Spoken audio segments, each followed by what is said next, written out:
আসসালামু আলাইকুম। এই গাছটা রোপণ করতেছি মোহাম্মদ আজিজ ভাইয়ের নামে।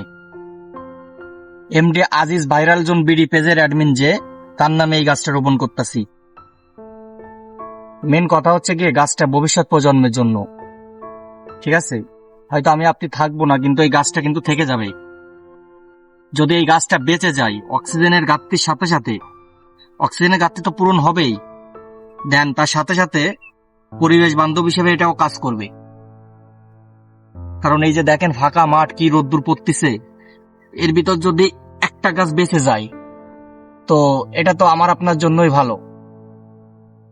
তো এই গাছটা ভবিষ্যৎ প্রজন্মের জন্য, যাদের গাছ লাগানো লাগবে যাদের নামে, দয়া করে একটা কমেন্ট করেন। আমি ইনশাল্লাহ টাকা পয়সা নিব না, জাস্ট একটা কমেন্ট করেন, আমি আপনার নাম দিয়ে একটা গাছ লাগিয়ে দিব আমার সামর্থ্য অনুযায়ী। ধন্যবাদ।